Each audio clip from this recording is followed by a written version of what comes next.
So thank you all very much for coming to a workshop right at the end of the day. It's a kind of a real sign of stamina on your behalf that you can sort of make it to the end of the day and come to a workshop. So that's great.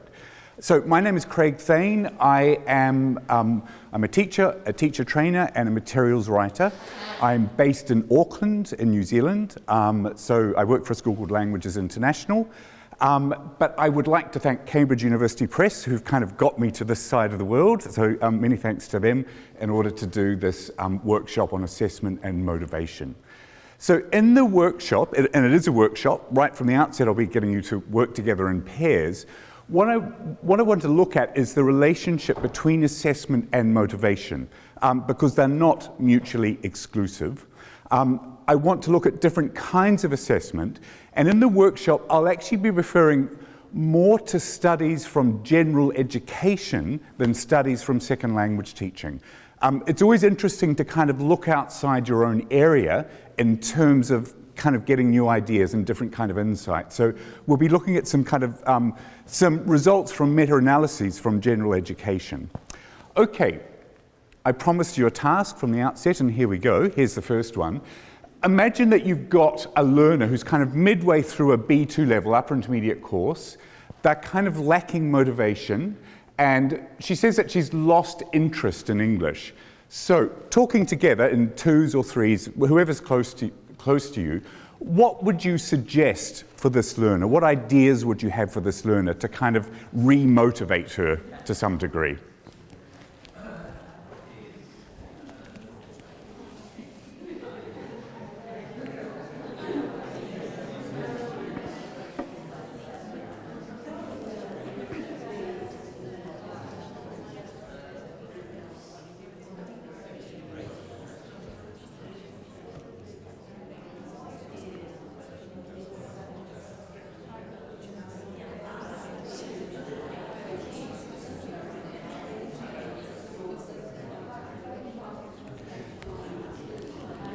Do you guys want to work as a three, maybe? Is that okay? Yeah.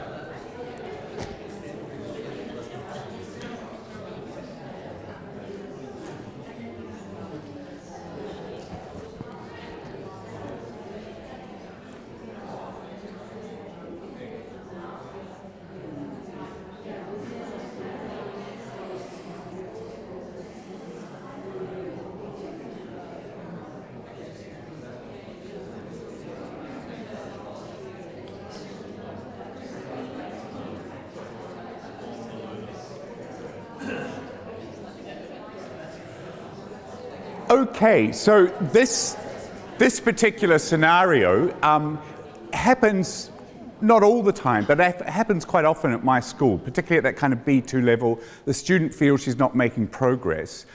I mean, there could be a whole range of reasons as to why she's lacking in motivation. It could be there are classroom issues, classroom dynamic issues that you're not aware of. So in a tutorial, you might find these out and talk to her about those. There could be someone she's not getting along with, something like that. It could be something to do with the materials and resources that you're using, okay? She might think you're using the course book too much, or maybe you're not using the course book enough, or something along those lines. It could be something associated with that, but it also could be associated with the kind of goals that she's got. And I have to say that it's often the last one that is the most common issue. Okay, the learner's kind of lost sight of, they feel as they're not making progress, they're lacking motivation. Why am I learning English? What's this all about? They've sort of got to that point.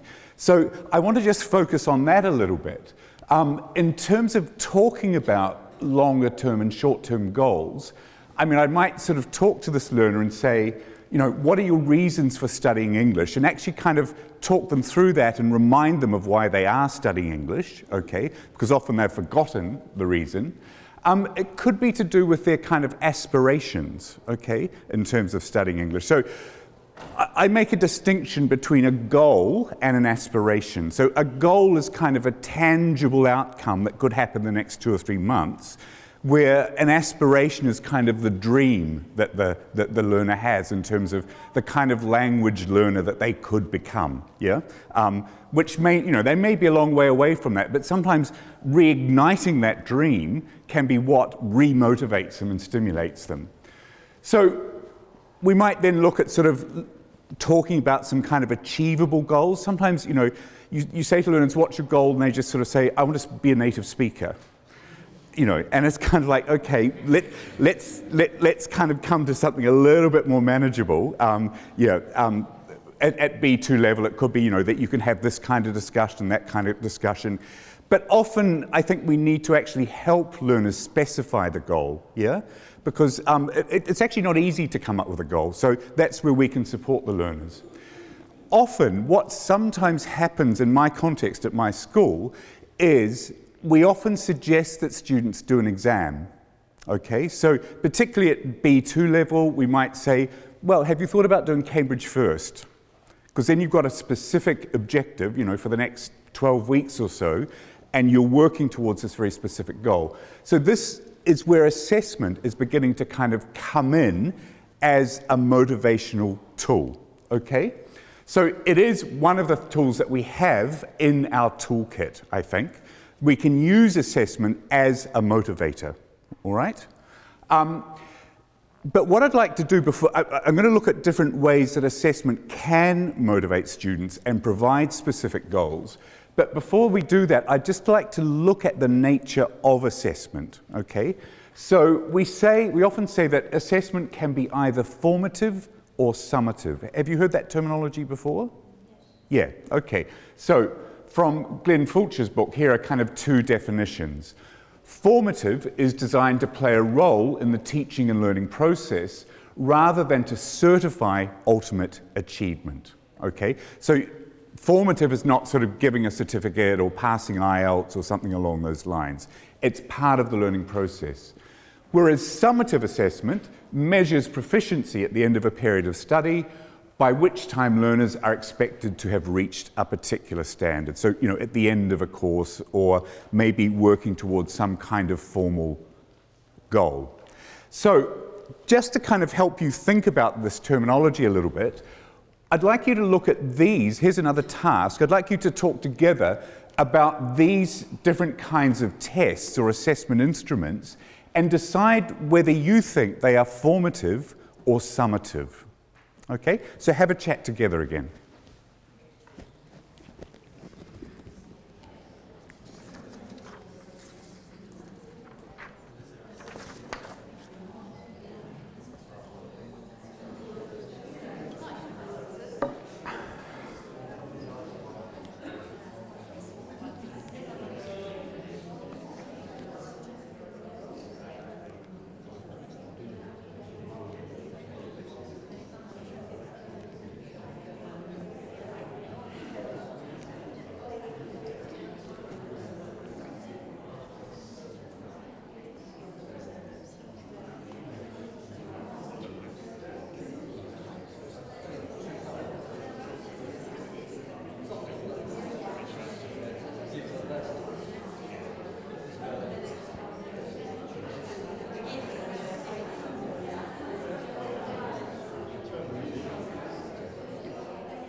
Okay, so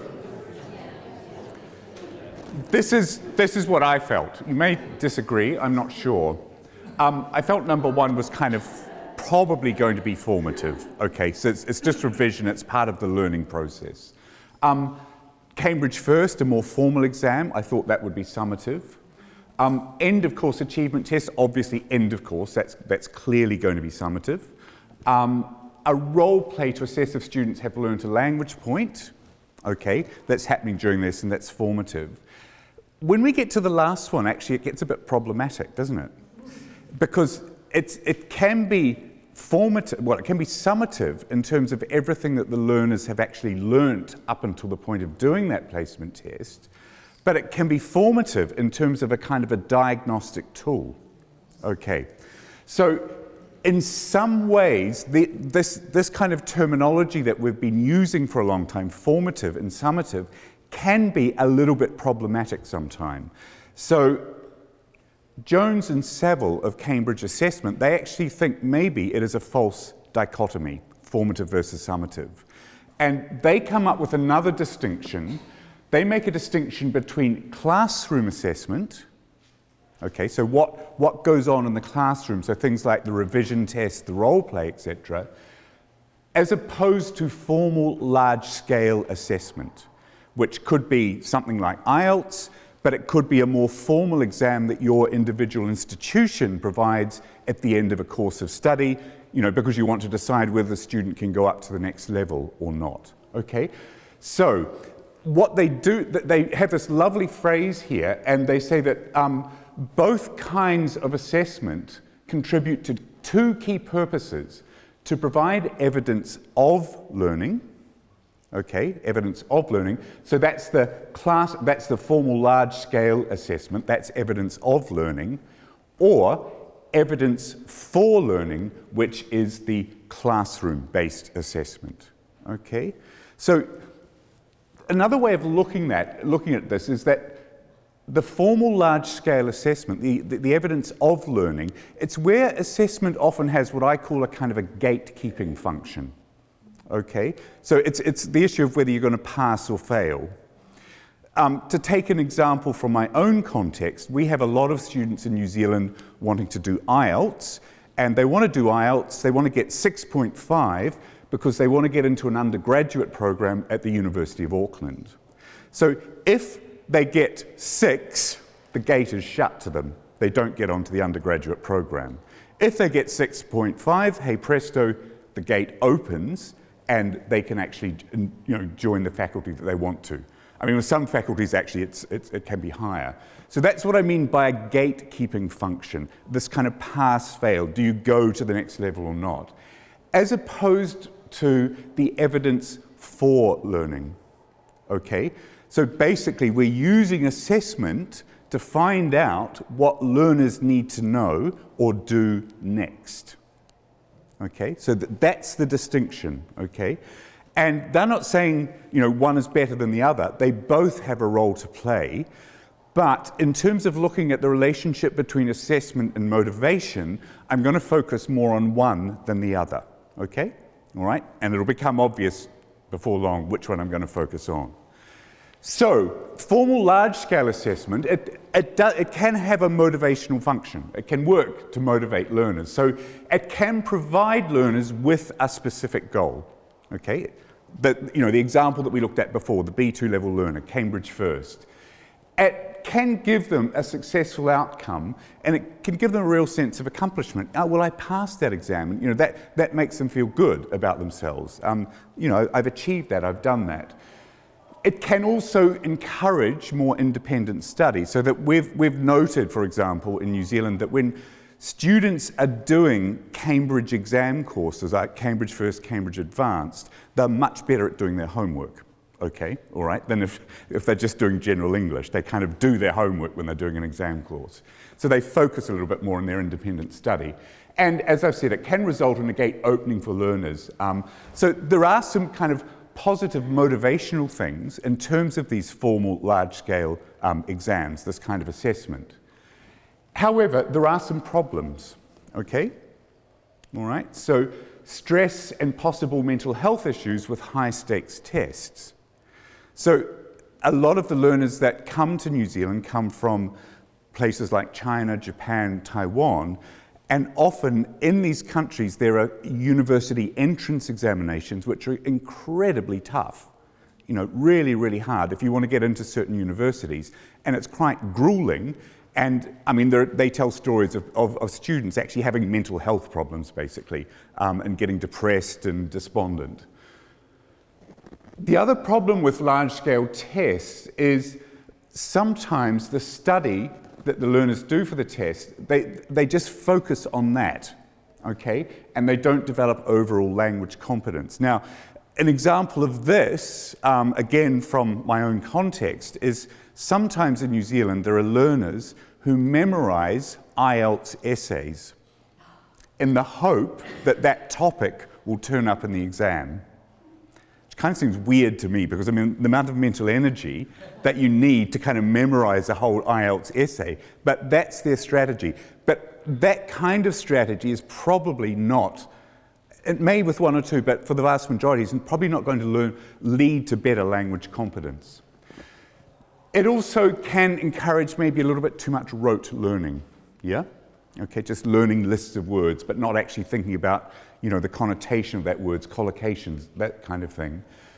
The assessment tasks may not be communicative, and sometimes, you know, the nature of the exams, the exam tasks don't actually suit learners' learning preferences, okay? So there are some kind of issues. So I think in terms of formal large-scale assessment, there are clear pluses and minuses. There are some positive aspects, but there are some drawbacks that we can see here, okay? So what I want to move on to now, this is the first quote from one of these meta-studies. This comes from primary and secondary education, general education, Harlan and Crick, and they talk about high-stakes, high-standards tests do not have a markedly positive effect on teaching and learning in the classroom. High-stakes tests do not motivate the unmotivated. So they reached this conclusion on the basis of looking at a series of studies from primary and secondary education that indicated that these high-stakes tests don't actually help motivation a lot. Okay?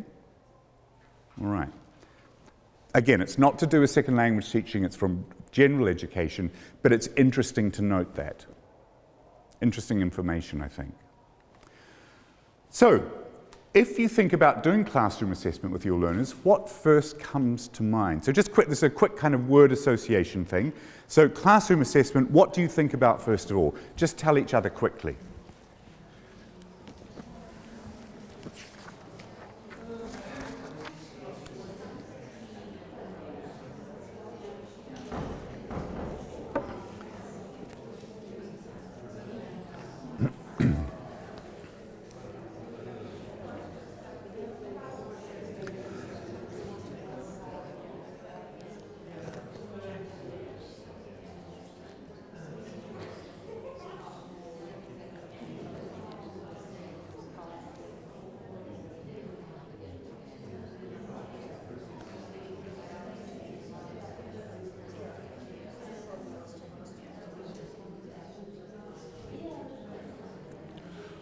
Okay, so here's a quote from a teacher in Spain, okay, where she says, when I needed to grade my students, I had to learn how to put together tests, how to develop marking schemes, how to best use them. My colleagues had the same problem I had. They had limited literacy on testing and assessment. I think that's a really interesting phrase. Our tests were basically the result of cutting and pasting from different exam examples or from published tests in textbooks, okay? And I really identify with that, okay? This morning I saw a very good presentation by someone from the British Council and two researchers, teachers from the University of Huddersfield, where they were focusing on the whole issue of teacher assessment literacy. You know, how literate do you feel as a teacher in terms of being of dealing with assessment in the classroom? And I think that one of the problems is, we're going to see this in a moment, one of the things is we actually do assess learners a lot just in our day-to-day teaching, but as soon as you mention assessment of learners, we sometimes feel that we have to be test item writers, okay? And that's what I think the teacher here feels, and I've certainly felt that stress, and I've felt the kind of guilt as I've got the scissors out and cut out a test and sort of pasted it on a bit of paper, because I sort of thought, well, how reliable is this? You know, how valid is this? And it probably isn't very. And I think there is a kind of a distinction to be made here, the fact that we're teachers, we're not test item writers. So I actually don't think we should beat ourselves up too much about this.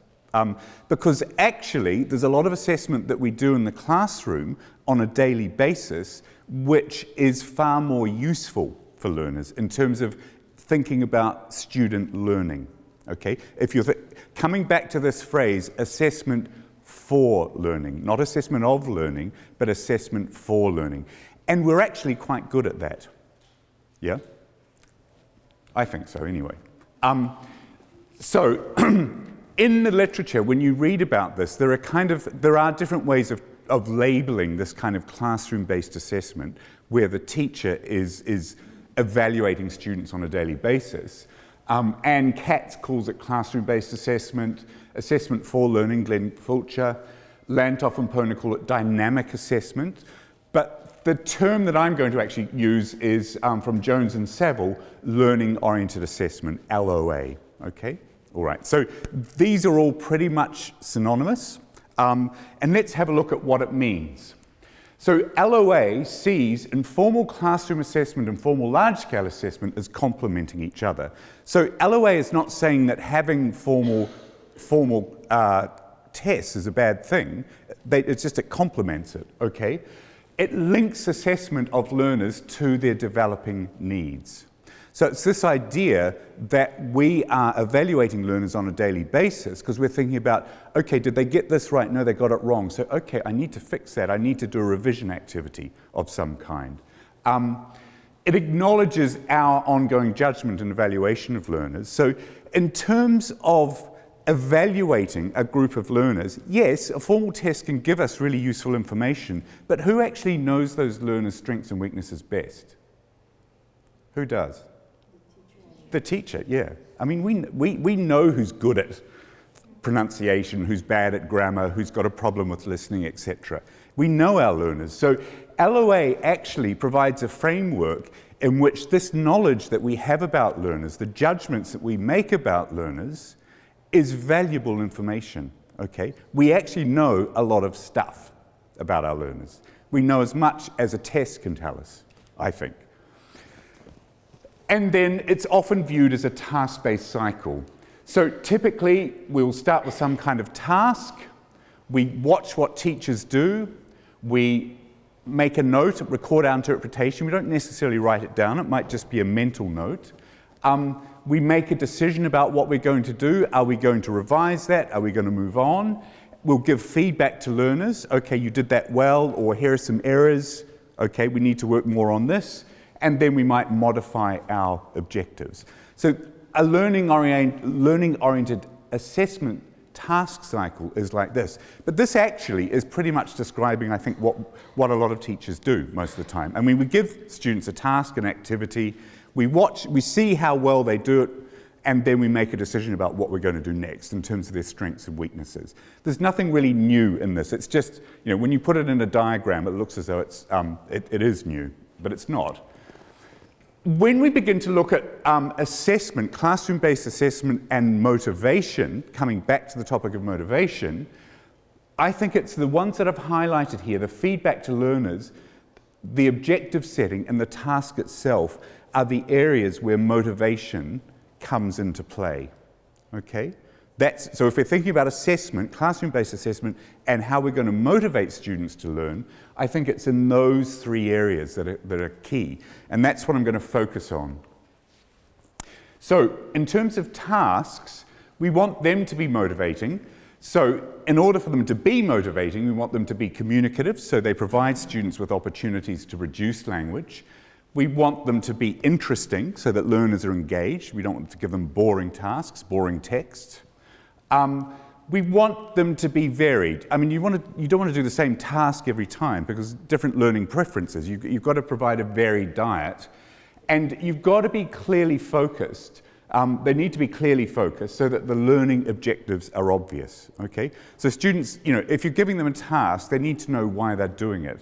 Okay, and what they're going to practice and what benefit they're going to get from it, and the task needs to be manageable. I mean, there's always this tension. You want to have a bit of challenge, but you want it to be manageable at the same time. So getting that balance right.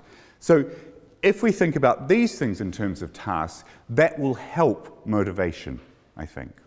Okay? And this, again, is from another one of these meta-studies, meta-analyses, Black and William.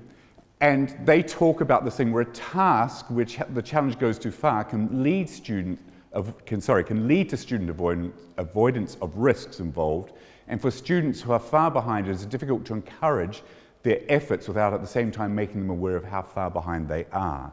So basically, if we make it too hard, I mean, this is from general education, but I know, if it's a language task, if it's too hard, the learners just don't produce any language. They just kind of shut down, really, don't they? Yeah. And so once they've shut down, as it says there, then they just fall further behind. Okay, so we've got to get that kind of balance right. So there's a bit of challenge, but not too much. The next area I want to look at, which I think this is actually quite an important area, is feedback to learners. Okay, now I want to be clear, when I say feedback here, what I mean is not feedback on tasks, i.e. you got this right, or what are the answers to this. What I mean here is actually feedback on learner language. Okay, so it's not going through the answers to a reading comprehension activity. What I mean here is giving feedback to learners on their language when they've actually produced some language, spoken or written. So we can give feedback which is immediate, okay? So when they're actually maybe doing a role play or having a discussion, we might wander around and actually correct them on the spot, okay? Or it can be delayed. We can do it after the activity, okay? Typically, teachers go around, they write down errors and they write them on the board afterwards, so that's one way to do it. But we also might give delayed feedback after a period of study, okay? Or maybe after they've done some kind of role play, speaking role play, or a series of assessment activities. So if we're going to give immediate feedback, it needs to be clear, supportive, and constructive. You're not going to say to students, well, you got that wrong. So we need to kind of find ways for it to be clear, maybe using, think about the tense there, or we might sort of just go, simple past, like that, sort of just interjecting with these very quick comments. It does put an emphasis on our correction and questioning techniques, our ability to kind of correct on the spot. It is quite a difficult thing. You have to be quite sensitive in terms of judging the timing, sort of just knowing the right moment to kind of get in and sort of ask a question, or sort of have you got the tense right or something like that. And also it's a good idea to vary our techniques yet again. So we can prompt students, we can use meta-language, grammar language, or we can just recast, actually re-say what they've said correctly. So we can use a variety of techniques. So that's immediate feedback. In terms of delayed feedback, another task, in these meta-studies, someone actually did some research on this, and they had sort of 3 different groups where one group got only comments feedback, another group got only a score, and another group got comments and a score. I think this was at a secondary school in Israel, actually. So what I'd like you to just have a quick chat about, which do you think was most effective in terms of student learning?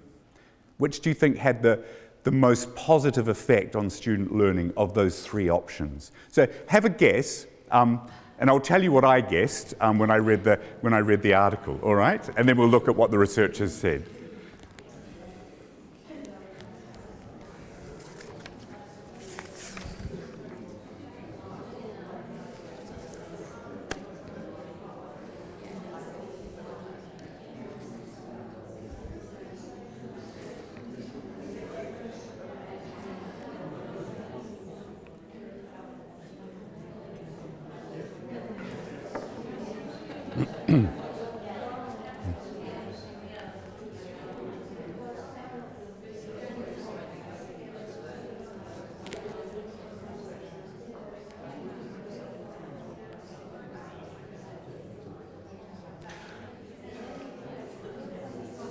Okay, so who thought 1? Who thought 1? Okay, who thought 2?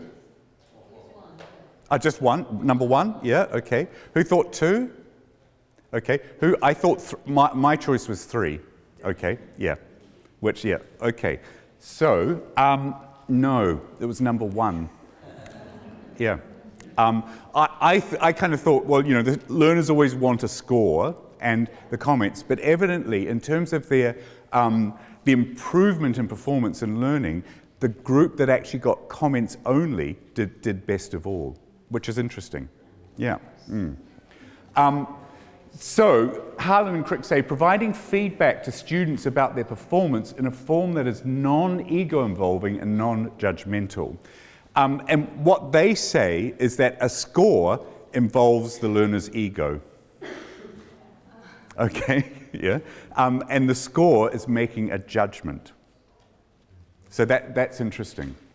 So in the studies, they actually go on to look at sort of different ways that you can structure delayed feedback to learners. So what I'm going to do is show you 3 examples of possible ways of writing feedback to learners, maybe after some kind of speaking activity. Yeah? So it's delayed feedback. So there are 3 examples, and I'd like you to read them and then discuss which you think are probably the most effective. Okay? So this is number 1.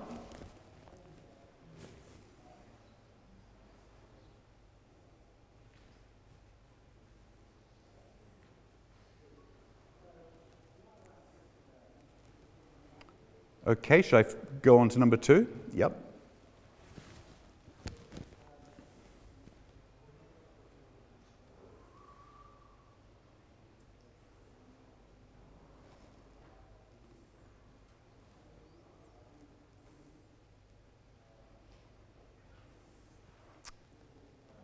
Okay for number 3?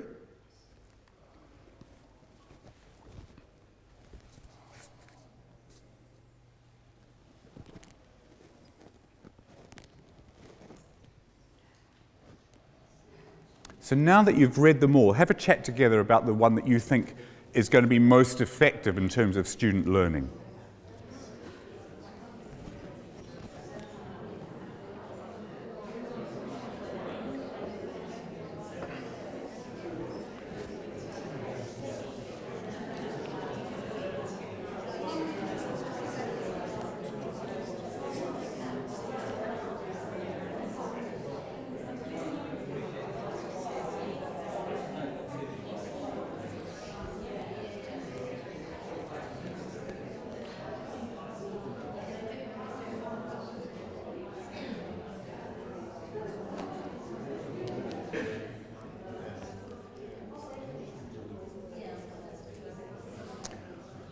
Okay, so again, according to these meta-studies, it's example 3 that they felt was the best. And this is why, and this is a way that you can structure feedback if you're doing delayed written feedback.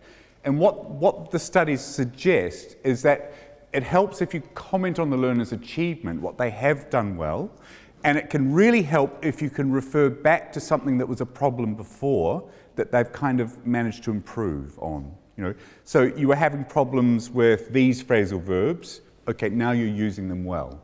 Okay, then highlight 1 or 2 needs. And this is often here we need to prioritize and work out, okay, what are the 1 or 2 key things? So don't try and give them feedback on absolutely everything. Try and prioritize 1 or 2. But the key thing that they suggest is point 3, make a practical suggestion on how they can address this problem. Okay? All right? So it's basically what the idea is, okay, you've got a problem with this, here's an idea of how you could fix it, okay? I mean, it doesn't always have to be written down. You could actually maybe do this in a tutorial. You might be in, say, like at a learning center or whatever, and you might have a piece of material that you can direct them to, or sort of say, there are a couple of resources over there that can help you. But the key thing is, if you've identified a problem, okay, of some kind, try and give the learners some idea about how they can fix it, okay? I mean, As computer technology develops, there's more and more stuff becoming available that's going to help us and support us to do this more easily. There's a lot of stuff available online. But this is a useful way of structuring feedback, because the key point about number 3 is that it focuses on the student's learning. That's the thing. So you're not just saying, you're bad at the present perfect. You're saying you've got a problem with the present perfect, but if you try doing this exercise, this will help you review it. Okay, that's more constructive. Example number 2 had a lot. It was very it gushed a little bit, I felt. Yeah, it was a bit gushy, and in these studies, they discuss the issue of praise and motivation. And they say that it needs to be carefully managed, and it is actually possible to overpraise students. Okay? The problem if you do that is, as it says there, you can actually end up sounding insincere and a little bit patronizing. Yeah. Oh, you did that so well. Yeah. Oh, wasn't that good? Yeah. Okay. It's a little bit like you're talking down to students.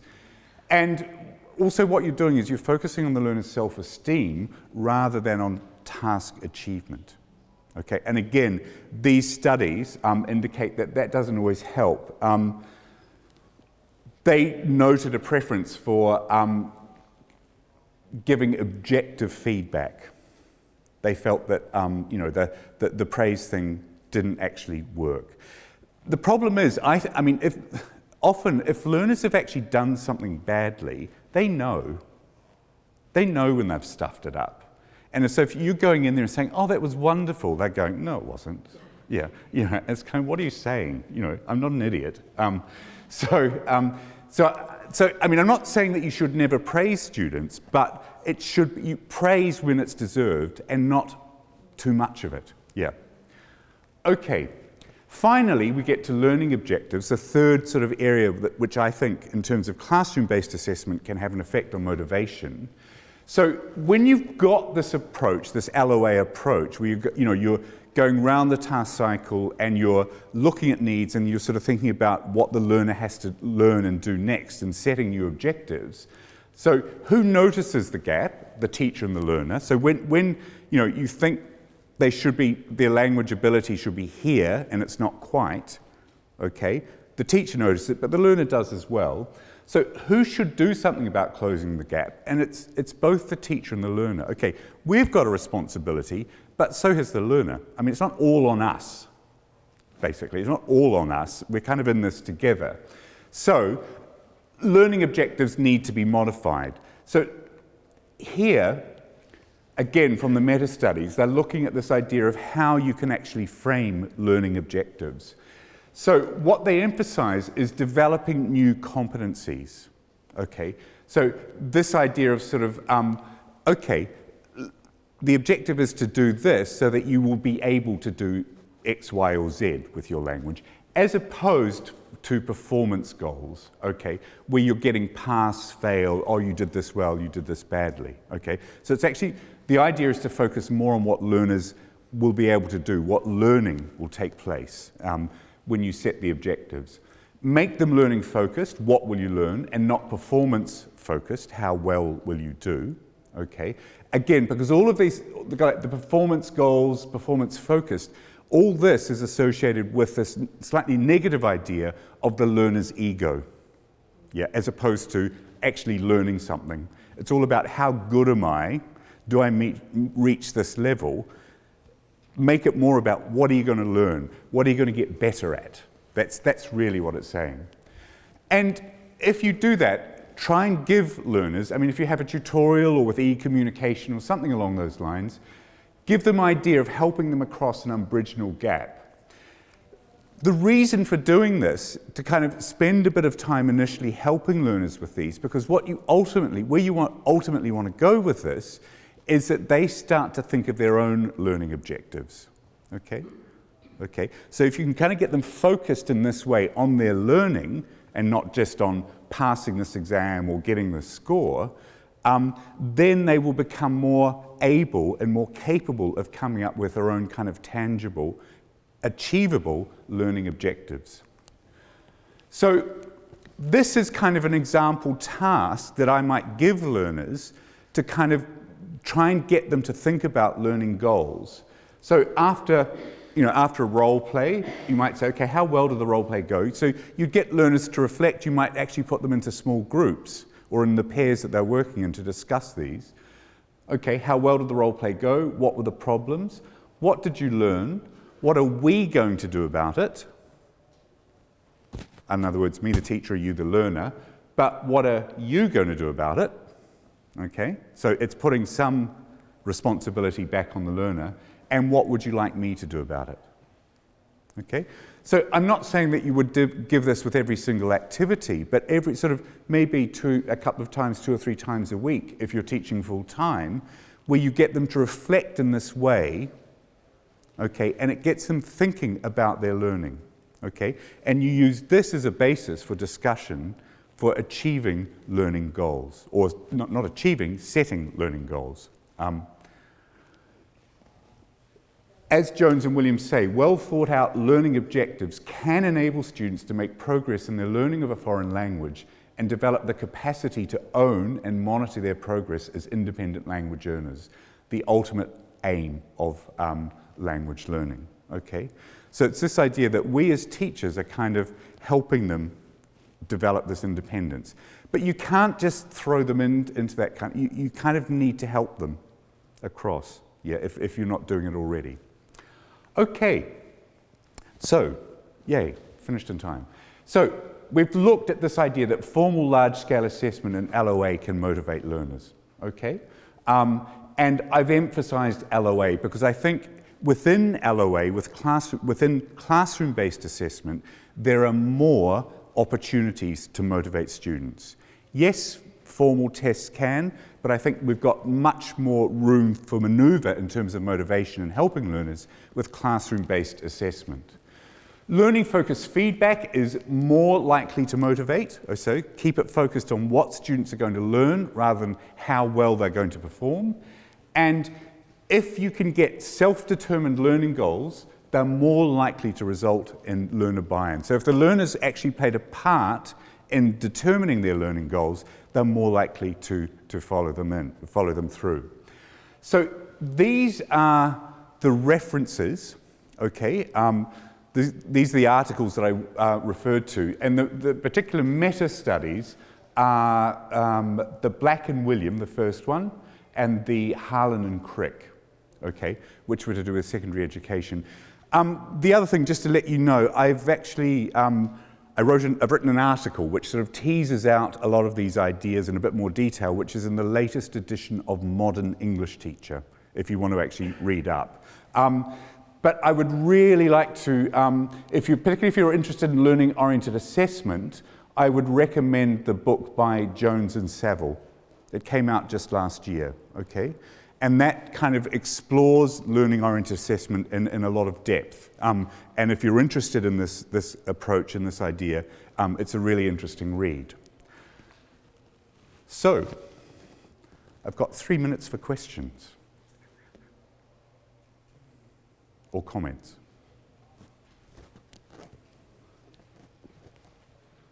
Or is it the end of the day and it's kind of my brain hurts. I don't want to think of a question. I really understand that.